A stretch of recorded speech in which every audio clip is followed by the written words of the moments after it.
It's card review time, and today I'm here with beautiful Atlantine, and this is gonna be so much fun because I think we have a little bit different view on the cards, and as always, in this card review, we are going to talk about the cards with the highest competitive level in mind. So nothing really. Oh, this is fun, and oh, this would be lovely in my puppy's deck or something like that.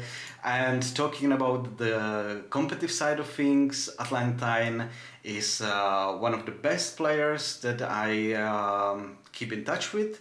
And one of your best achievement, if I'm not mistaken, you are top 32 from France. Is that correct? Yeah, top 32 in Mill 2024. And then I think I also managed to get top 8 in CCQ Cardiff as well.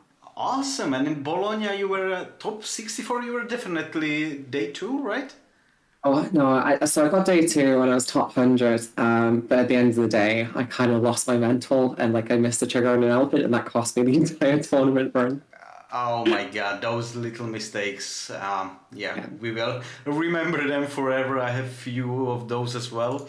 So let's start. We have Thomas, and I think we don't need to put some energy into it. It's just little John, a little aggro card. I might be going through cards a little bit faster, so if you have anything you wanted to add to something that I say it's not good, go ahead. But Okay. this one, Lilo, this one is interesting because of this little fish.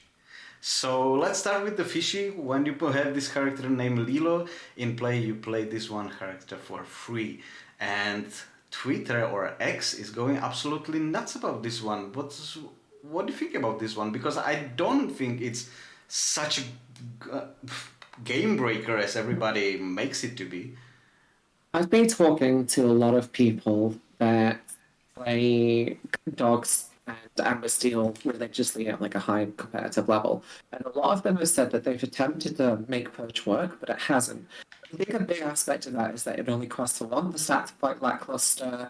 The singing power isn't really there because it's two. You would prefer it to be three so it could hit more songs and stuff.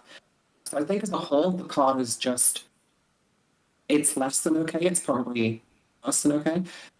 And then the ability to play it for free is fine, but then you have to put that on the back of Lelos, which we just saw before, which are also instead. One that you would really want to play this with is the two cost Lilo, and then they're kind of fighting for the same space in the deck, in my opinion. I don't think this is a card that will see much play outside of a couple, maybe burn decks, maybe yellow purple. It's just using Chromacon and wanting to get out as many cards as possible, draw from the Chromacon, and then just flood their hand onto the field. More traditional aggro decks like Ember Steel and Dogs, I think they'd rather use the slots for something that both good on the play and the draw and has more utility. So you are. I actually agree with all that being said. The thing that or the way that I look at this card, is basically it's like gain free lore or something like that. Because if you get it early and you have the Lilo and you can actually play it for free in aggro deck, you will actually lose all the. You will just lose the cards. And if it's this on turn one rather than something else, maybe a little bit aggressive, a little bit later. So it basically gives you like an early game tempo, and the thing is, if it's worth it. Because if you get it in like a mid game or late game, and or you don't have the Lilo, it's absolutely useless. So I I agree that it's probably not what people are afraid. Like, oh my god, this is Exodia. If you get a Lilo on turn one and then you play four of them, But the like best, the sure, best example I could give is let's say you have two of these in hand, and you play the Lilo on two, and then you play two of these for free. yeah, You've now got four lore worth of something on the field. Whereas if you're playing Steel and you have access to Nala, that's three lore by itself, and that's one yeah, card. So you're only yeah, yeah. four up. It's taking you three cards to get to that position. This has no ability to challenge anything on the field. Everything can smack into it because of the free strength that we have in the game. That seems to be the standard for two cost and three cost cards now. So it just isn't going to survive past that initial quest. And do you really want to be questing for one in an aggro matchup where, Quadro is such a premium? And unless you're playing the new Stitch, which I don't know if you've reviewed on your channel or not, 5-cost Stitch. Getting The card five draw cost one? Yeah. yeah. But again, card draw in Amber is really, really difficult. So if you dump out your hand and then somebody clears it, now you're in a position that unless you have docked, you just can't keep the gang. To be exact where I see it is if we see something like the burn deck, the green purple burn, but with yellow. So if you have like Chronomicons and shitload of draw, maybe sure, but that deck isn't played, and I think it will not. You will not find the space in your aggro deck to play this one. So back to a Lilo, when you have a Stitch in play, quest for 2 for 1. Sure, but this is more like the theme, and I don't know. I don't see this one being It's like amazing. another card that, yeah, requires conditionals. I think you just skip it in favor of something Yeah, like yeah. Daisy. So Pumbaa, I think it's the first Pumbaa card, if I'm not mistaken. I think so, right? I don't actually know. I think it's really odd. This might be his first character card, yeah. Alright, when you play this character, each opponent chooses and discards a card. So this is very, very similar to that Mickey, which was basically, the stats were basically the same, 6 cost unincable. I think it quests for 2 as well, but at least it discard when it came in and when it was banished. So this one is like worse. I mean, it can be if you play like discarding in different colors than green, but I don't think so. Like for me, this one is a skip. Yeah, the unlinkability hurts this one for me, I think. If it was inkable, I'd be more inclined to try it out. Yeah, yeah. Every uninkable card has to be amazing. So this one, like, sure, go next. It's a princess. No, I like this card. No, you do? Okay, go ahead. So three willpower is in free strength. The first stat is incredibly important because we've seen a lot of yellow purple decks. Greatest criminal mind. That they want something with 5 or more attack. The metagame, I don't know what it's going to be like in Winterspell, but the metagame historically has been a lot of 2 attack characters like Genie, like Elsa, those type of cards. You can buff for 3 strength, puts them into the 5 strength threshold so you can wield Greatest Criminal Mind. She quests for 2, she's the 3/4, she has pretty decent stats, and something like Yellow Purple, you could totally get this out on turn 3. You play Lantern and then put this out on turn 3. I don't think it's going to see a lot of play outside of Yellow Purple. There's definitely room to test this, see whether or not it's another support character that kind of puts the pressure on your opponent and also just gives you that avenue. Yes, of course. The supporting the opponent's character and then criminal mind, that's amazing. And we actually look at the card in the last video. That was the one that gave attack for mana, the green one, and it was pointed us in the comments that it could be amazing with the board great criminal mind as well, that you can just pump it and anything and then shoot it down with the greatest criminal mind. But I think the Elvin is just better than this, isn't it? Like, it's definitely cheaper and does the job the same. Is that the 1 cost 2 1? Yes, yes. So I think you play both. Okay. Because you want to maximize your outlets for support. At the moment, the yellow purple decks in set 10 are playing blue, which I think is a 5 cost or a 6 cost, and he's a 3 7 or something like that. Somebody can Oh, correct yeah, me. yeah, the bodyguard, So, right? yeah, they're using him as an outlet to also support for the world's greatest criminal mind. Because if you're just using Erwin, or however you pronounce the name, she's only got 2 strength, which means for characters like Genie or Elsa or anyone else that has 2 strength or less, you can't get them to that 5 attack threshold. You need 2 of those characters to do it. Okay, It's interesting. it's such a marginal increase, but it's really important. Okay, cool. Definitely point that I didn't think of. So, we seen those cards? No, this one is new. Actually, this one is new. Pocahontas. So, when you play this character, chosen character gets +1. So, it's basically like the Donald that was in set 2 or something like that was played in aggro decks. This one is a little bit bigger, actually for free, and having 5 defense is up kind of good. Still, it's a princess, so you can play it on 2 mana with the Aurora, and hold on a second, and then it's a shift target for the big one, big Pocahontas. So There's a yeah, lot of sure. things in this, right? Yeah, it's like everything you just said there. It's the shift target. I think this is the better shift target than the purple version because that's uninkable. This one's inkable.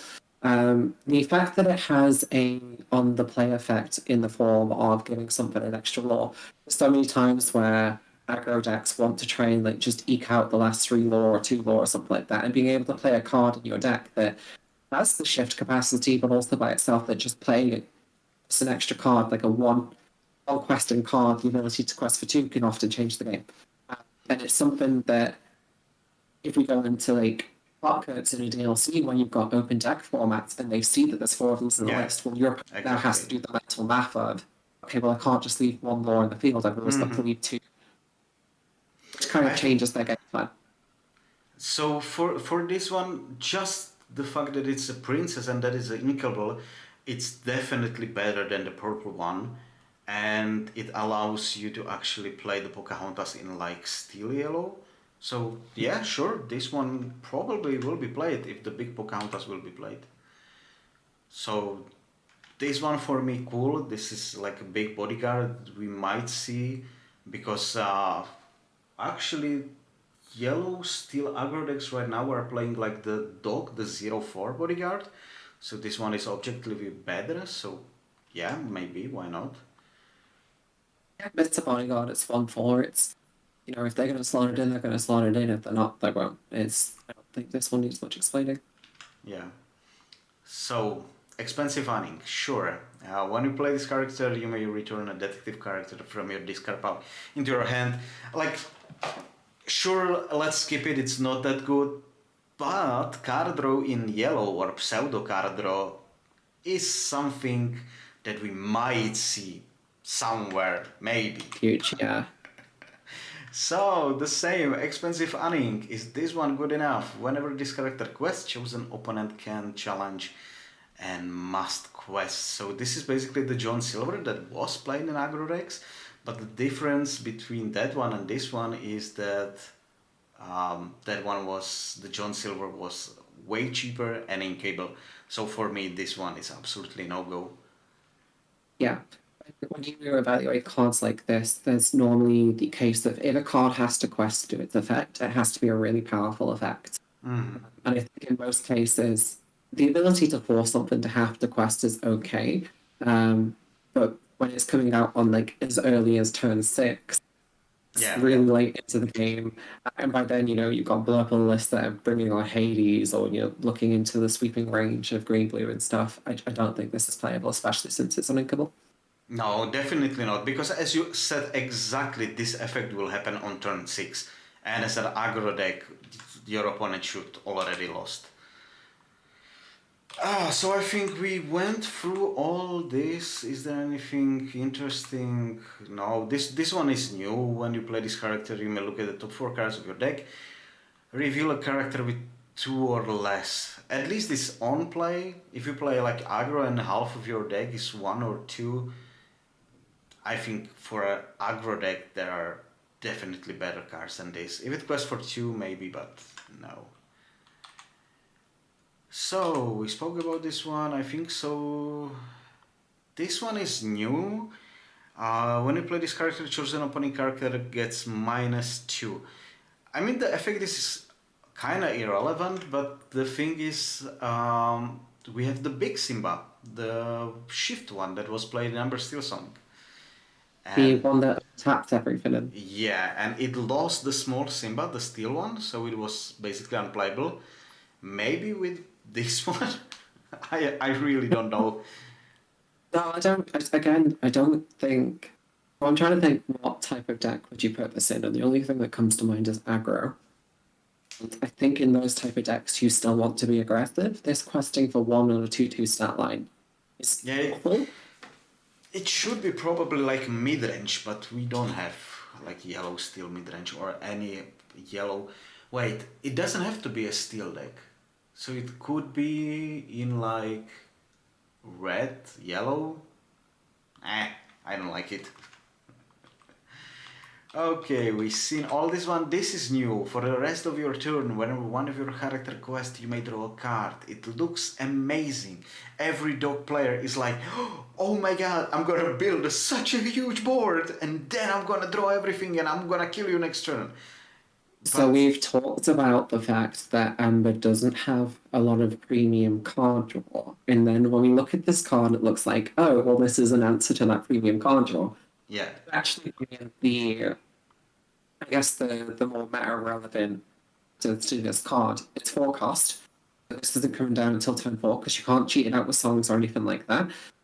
Which means that you know if you put your turns 1 to 3 and flood out, that's fine. You're doing on that turn 4 is questing out and then maybe drawing a maximum of 5 cards, and that's if you go like turn 1 and then 2 cards on turn 2, 2 cards on turn 3, because you still need the 8 to get to 4 to play this. So okay, so you've drawn 5 cards, and then your opponent can kind of wipe your board and start establishing the more control or the more temporary list can punish you for going wide. But really, this card needs to be played later in the game when you've got like a super wide board, maybe like 7 or 8 characters after you've just done like a tramp in the dogs list. And at that point, is how much is the card actually helping you win the games, or how much is it just sealing a game you've already won? yeah. The only deck that I can see this is the yellow-blue control that will happen. I think it's time for a yellow-blue control, and for me this is like exactly, it's very late game card, and you have like tipo, some other bullshit, and just I'll draw 2 cards, okay, thanks, and that's it. Like maybe. Yeah, it needs to draw 3 cards at least to be worth it, I think. Free card, yeah. For 4 free cards, yeah. So it's better friends, yes. At least 3 cards. Zootopia, nothing really interesting. This one could be interesting. I was actually looking at this one, and it's like, oh my god, it's exactly what I did, but it's not because it's only your character gains evasive. And I was thinking about the purple yellow deck that you can just give something evasive for cheap and just shoot it down with the horseman.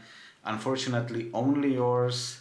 Like it can protect like Merfolk, but I don't So think so. we've seen cards like this in the past, like green Gazelle. purple. Yeah, Gazelle exactly. Actually useful. I remember when you and I went to the LTQ and I was playing it, you were like, how the heck did I was playing draw? Like, how the heck did you beat Green Steel? Like, oh well, I played Gazelle and gave something the ability to challenge the Diablo. So like in very, very niche circumstances like that for the surprise factor, it can totally win the game, but is it strong? I don't think so. Yeah, let's move on. Whenever this character quest puts all cards. Okay, this one is like. So I can see that they are pushing for green purple like the boost archetype that you will just. And when I saw the boost mechanic, I was actually in love because it gives you more options to do in a turn. So you just don't play cards from your hand. You can just conserve your resources, use the mana for the boost, and it's the ultimate like tempo play in the sense of tempo usage of temporary resources. But this one, it's too expensive, too costly, and what you gonna do? You're gonna play this on 6, boosted 1, next turn you boost it for second time and then you have friends? I don't think so. Specifically talking about in the green purple list, they obviously have access to the Donald, which doubles up any boost mechanics that you have. They have other cards that can put cards underneath this. So say for example, this is very land talking, but if you have 2 of these on the field, a Donald and then a card that puts something underneath, you could potentially draw up to 6 cards a turn from that interaction. Now, do I think it's going to be played heavily? No, not really. But I do think that if any deck was going to be able to make use of it, it would could be green purple. And we might see that this turns into a second form of card draw engine for them, especially if they can figure out how to like lower their curve overall, which is something that they can do because they have a lot of good cards in those color combinations. So this one, it's what I have always in mind with the boost cards. It's like, okay, boost green, purple, and I have Mother Knows the best. So this was like the connection that I have with all the boost cards. I'm gonna play it with the bounce effect. I'm just gonna boost everything to it and just take it into the hand. This skips the Mother Knows the Best, but I think the Mother Knows the Best is still better approach because it's more flexible and you can just basically bounce boost one cards. There's like the genie that is blowing my mind that says boost one and quest one more for each card under him, and with the Mother Knows the Best could do the drawing part better. If this was like for 2 mana, then it would be good. You to look at it that way, yes, Mother's Knows Best is definitely a more effective way to do this rather than having to get it to quest out. But if you're building a boost engine, and specifically a deck with a boost engine, I think there are worse things to look at than this card. I do think that this might have a place. I personally wouldn't touch it. I'm not as interested in boost about it as well. See somebody making a deck around it. Okay, sure. Interesting card. Everything that draws a card is good. And this one, I don't think we actually talked about this one in previous episode because it's kind of new. At least I think so. But this one is really good. Oh, we did talk about it, and Kupko actually loved it in Blurple, that it might be really good. The thing about this one, just a quick note, it's basically a kit that returns item or a location. So I don't know if that will be irrelevant, but at least it can bounce like, I don't know. I wanted to say boost an incaster, but you don't want to return that into your opponent's hand. Well, so I always try to evaluate these cards on what's the best case scenario and what's the worst case scenario. The best case scenario is that you obviously play this on 3 in like Blurple or something, you bounce back a 2-drop, and you just in control of the board. And the comparison I have to draw to that is we've seen another purple card released, which is the 4/4 Uninkable, that when it's played, it exerts something of your choice. okay. Which in my mind, if you have a challenger, does basically the exact same thing. I then have to look at what's the worst case scenario. The worst case scenario is that you're at the very end of a game and you're trying to like get cards to get yourself over the line or just like get board presence or something, and you draw this and they don't have anything with two cost or less on the field. Okay. Now I just think about one very cool thing that you can do with this, because as we all know, green purple tempo kit, that was the backbone of the deck, and this is kind of similar, so yada yada yada. Now this one is actually crazy because it can bounce also your characters, and you can bounce your own go-go and end the game with it. So you can just play go-go, play this, and go-go again for like 12 mana if you are playing like a controlling setup. Or in an aggressive shell, which the burn deck, you can actually do something stupid like play some shit, activate the Incaster, gain 1 lore, bounce it back to your hand, replay it, and activate it again. So yeah, there are a lot of funny stuff. I guess I didn't think about green purple. The fact that it was okay, so I'm coming around to it a bit. I think if you're using this card like if you're using this on both sides to bounce back your own stuff and your opponent's stuff, depending on when it's relevant, this card is really good. If you're just trying to fit it into a shell like Blurple by itself that doesn't have many targets for the 2 cost or less, it'd be different if we were playing items like Portugal or something, right? If we're playing Portugal, this is amazing, but we're not. So, yeah. It's amazing card. I got a little bit of goosebumps when I realize you can bounce your own stuff. This one will be interesting, and this is the deck you were talking about. So, do you think it's good or no? So, this card is on the surface really bad. It's okay stats. It's uninkable. It quests 1. It's bad. But you factor in the metagame. Looking at things like green blue, they have access to Clarabelle, and they're trying to get the shift Clarabelle off. This always puts the Clarabelle sideways before they can get the shift off, because if you're on the play, you're putting this down as early as turn 3. If you're on the draw, you're putting it down on their turn 4, where they can't Clarabelle it yet. So you get to You get to turn the Clarabelle sideways and challenge, taking off the shift target. Against decks like Amber Steel, you get to turn around the daisies and crash into them with something else. Put the Nala sideways so you can crash into them. Against dogs, it takes an extra character off the field, so they have to pay one more for tramp. With how tight they play their lines, be absolutely game breaking. This is a really good card when it comes down on turn 3. I well, no, I can't follow you there because in my mind, like, what's the best one drop that you can play in Blur? Like, you will play.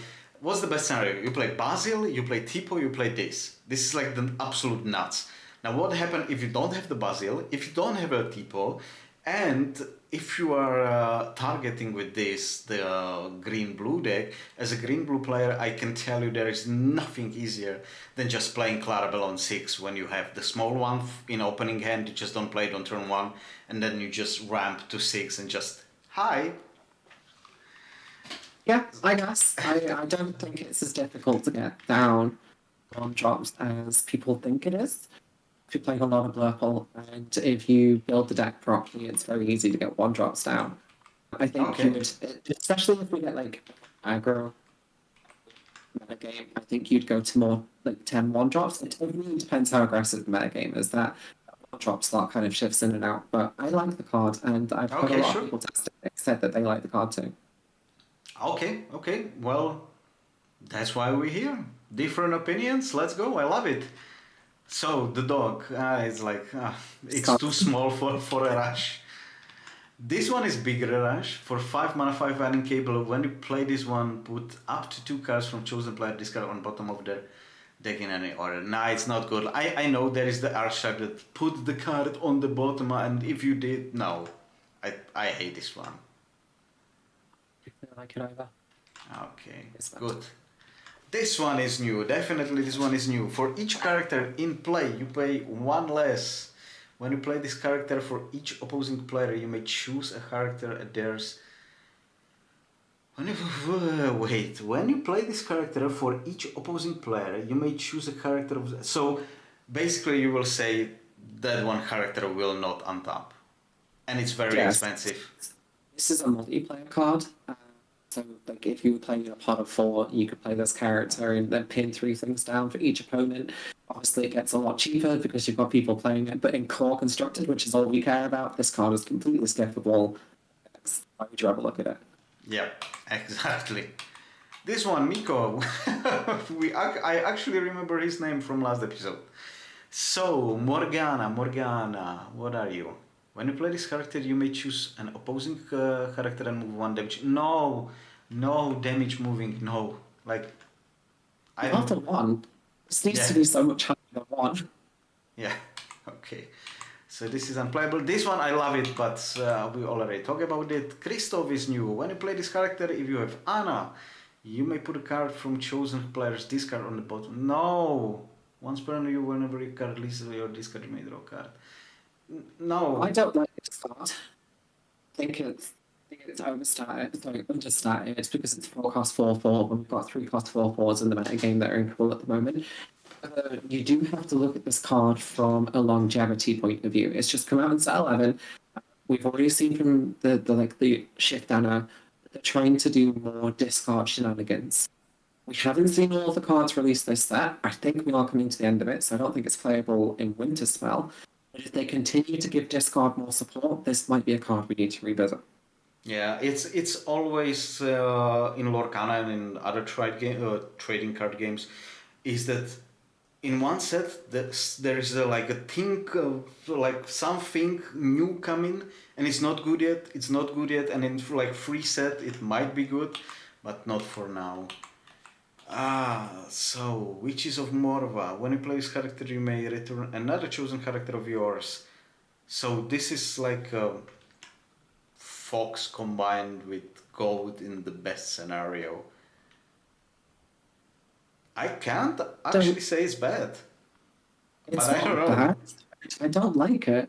I just It's uncapable. That's it. That's the only thing. It's uncapable. thinkable it would be too strong. Yeah, So definitely. I'm trying to think what deck would you play this in, and the first deck that comes to mind again is yellow purple. I think primarily because they're not using a lot of unequals in the current form of it. Uh, this is a very expensive card to get stuck in your hand, and sometimes you don't want to play it because you're like taking momentum off the board. And if it gets stuck in your hand and it's like the only card that you play, you can choose not to take the May trigger, but Yeah, then it's yeah, just a it's a 4 matrix. quest for 2. And then a 4/4 quest for 2 for 5 is not great. You'd rather play anything else. The thing about this card is the boost mechanic. So I will go back to green purple boost. If you play like the genie or anything that you can actually boost constantly, and then you can just like you play the genie on 3, you boost it on 5. Wait, you play it on 3, on 4 you boost it, on 5 you boost it, on 6 you boost it, then you quest Like for this. 4, and Yeah. then you draw 4 cards. 5. Yeah. That, like, it's a lot of turns for somebody to not deal with it in some way. Yeah, Genie's only got 4. it's a long setup, but at least it's some bounce for the boost mechanic. Maybe in next set, or maybe somebody will break it. This one is new. Come out and fight. Put all cards from under chosen character, item, or location on the bottom of the deck. So for 2 mana, you just cancel boost. Now, I do you see some way it might be needed?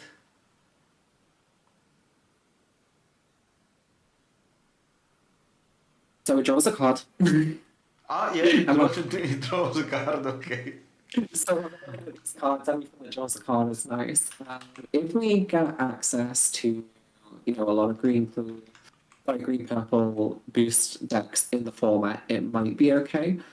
I Okay. think I can't see it on the screen now, but I think looking at it, was I correct in saying that you could choose the character even if it had nothing under it? So it like could potentially pop vanish characters in a niche scenario. Hmm. Put all cards from under chosen character. So you choose the Yeah, you character. can pop. So So this it's like allows you to an pop. improvise. Yeah. So it's like an improvise, pops and Mm-hmm. draws, the added utility of maybe got boosted stuff under it. Like, okay, so I'm thinking about it a bit more, and it does get more niche depending on the metagame. But say the opponent has a Vanessa in play, the 4/5 cost that quests for Mm-hmm. 2, but 3 it's got boosting gains evasive. You take the card underneath it, it no longer gains evasive, and now you can challenge it on the ground. And that could be like really interesting. Definitely as a counter to like the Flying Medusa and or Ayago at the same time. Sure, you had great point about the illusion, but the difference between this one and improvise is that it costs 100% more, and that's Yeah. just too much, I think. Hypnotic gives you +2 strength, which is at the same thing. Yeah, I don't see it being played, but it really depends on what the metagame's like. Like, I'm not going to discount it completely. Sure. So this one is pretty cool. Everybody is going crazy about this one. This card is insane, and I'm It really scared is. about it. I'm terrified.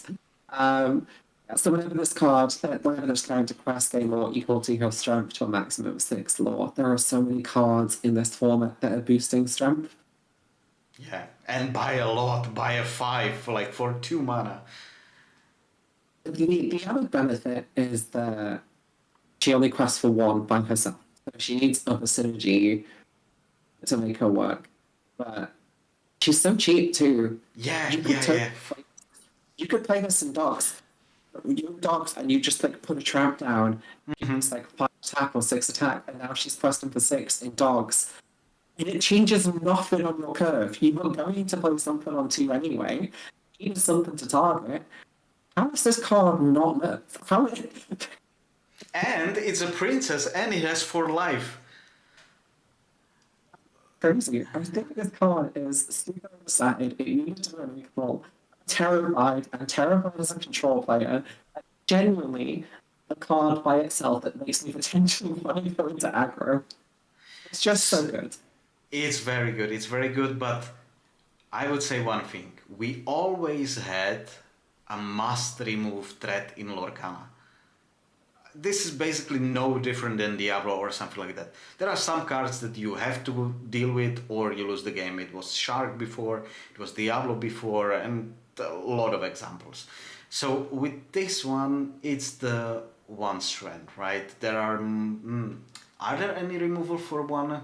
No, they are actually not, but I have in my mind, I have the Finkel, the one cost Finkel that you can pay 2 more to bounce a character with strength 2 or less. Also, there is the, what was the tiger, the purple one that we look Yeah. before. There's also Poor Unfortunate Souls, I think. I can't remember if that's a rotation, but Oh there are yeah, some but souls can bounce back. But I don't think you. Again, it really depends how much this meta goes aggro. I have to say, as a whole, looking for these card reveals, aggro has gotten a lot better. Don't think control's gotten much. Like Ruby's gotten some stuff, but I don't think it's enough. I think aggro's like really feasting this format. okay, okay, cool. I didn't like look at the cards like, oh, this is aggro, this is aggro, this is aggro. You are probably correct, and for the point that, hmm, you're actually right, because when I think about green blue, like what the deck got, it got like Moana, or maybe Strike a Good Match, so basically nothing. You are right. I've heard people not even playing the Moana because it's clunky. Like it actually upsets your curve to play it. So people have been cutting it very quickly, like very respectable green blue players. Tried it in Blurple. She doesn't work in Blurple because it's too slow to get her down, not challenge the board when, she's fucking the spot of Elsa. It's getting a lot of cards, controllers getting very, very few. The only deck that's really getting a lot is from purple at the minute, with like the ability to target 2 cost characters with the form of like crappy bows and stuff. So all-time red purple player, I'm actually kind of excited because I might have a reason to go for red purple again. Okay. So, I think we have been talking about for like 40 minutes already, and Atlantine, your microphone is kind of doing crazy stuff. So, 40 minutes is enough, and I thank you very much for your opinion. Let's move to another video. That was stupid, I don't know why I said that. Let's end this one. And Atlantine, thank you very much for joining me. And I heard and I saw and I like your new podcast. Shout out, go for it. Where can people find you? If anybody has been keeping an eye on the Lorcana scene, I created a new podcast called Arcana Lana with Justice. It's a weekly podcast. We break down the metagame. We try to break it down into full mathematical views. So it basically goes into the full metagame, the spread, what's winning, what's doing well. And it's basically, if you've seen Lorcana Justice on Twitter, it's everything he posts there, but in video form. So definitely give us a check out. Yeah, go check it out. I love the stats because I hate doing the stat thing myself. So I just watch that. Okay, I got the numbers. That's all. So awesome insight on your podcast, and thank you very much for watching. And we will see you in next episode. There are a lot of new cards, and we like love to talk about everything. So before we end, I just want this card. What's your opinion on this card? I'm sorry, It's what was that? awful. Oh, it's It's awful. cost terrible. Yeah, it's a worse being prepared. It doesn't even take things out, and more often than not, it's going to blow up your own stuff too. I don't like this card. Okay, so that was our spicy opinion of the day. I don't like it either. So have a good one and thank you for watching. Ciao.